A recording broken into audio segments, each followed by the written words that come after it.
Hello friends, good morning. Mampa এখানে ময়দা নিয়ে খেলা করছে। আমি ব্রেকফাস্টের জন্য এখন ভাজছিলাম লুচি, আর অন্যদিকে ভাজা হচ্ছিল মাছ। আজকে ব্রেকফাস্টে ছিল লুচি আর আলুর দম। তারপর মা রান্না বসিয়ে দিয়েছে, আর এদিকে হচ্ছিল লোটে মাছের ফ্রাই। মাম্পা এদিকে ব্রেকফাস্ট করে একটা ঘুম দিয়ে নিল। তারপর ঘুম থেকে উঠে দাদু আর নাতনি দুজনে মিলে বসে পড়লো লাঞ্চ করতে। আর তারপর আমরা বসলাম লাঞ্চ করতে। বিরিয়ানি আর মা খেললো ভাত আর মাছের ঝোল।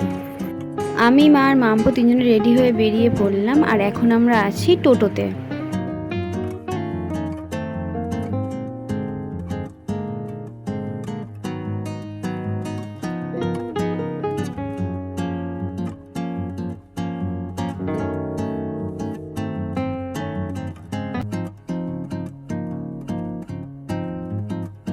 এদিকে দিদি, পিসি আর ভাইঝি তিনজনে দাঁড়িয়েছিল, ওরাও টোটোতে উঠে পড়ল।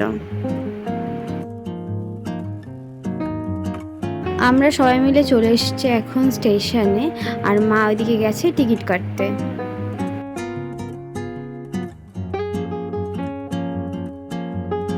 আমরা ভেবেছিলাম মা ট্রেনটা ধরতে পারবে না, তাই আমরা ট্রেনে উঠিনি। আমরা 5 জন এখন বসে আছি স্টেশনে, আর মা এদিকে ট্রেনে উঠে পড়েছে।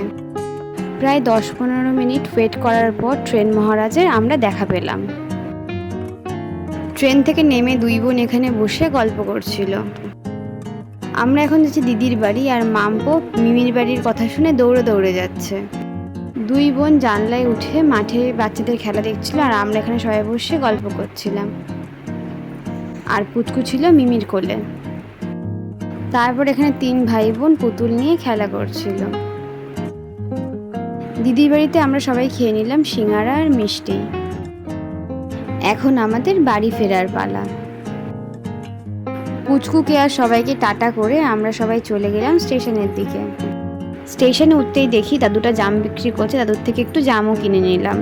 ট্রেন থেকে নেমে আমরা সবাই টোটোতে উঠে পড়েছি। এখন আমরা যাচ্ছি বাড়ির দিকে। জেঠির চোখে একটা বড়সড় প্রবলেম হয়েছে, দেখতে পাচ্ছে না, তাই আমরা জেঠিকে দেখতে গেছিলাম। বাড়ি ফিরে খেয়ে নিলাম মায়ের বানানো ম্যাঙ্গো আইসক্রিম। আইসক্রিমটা কেমন হয়েছে সেটা আমার রিয়াকশান দেখলেই বুঝতে পারবে।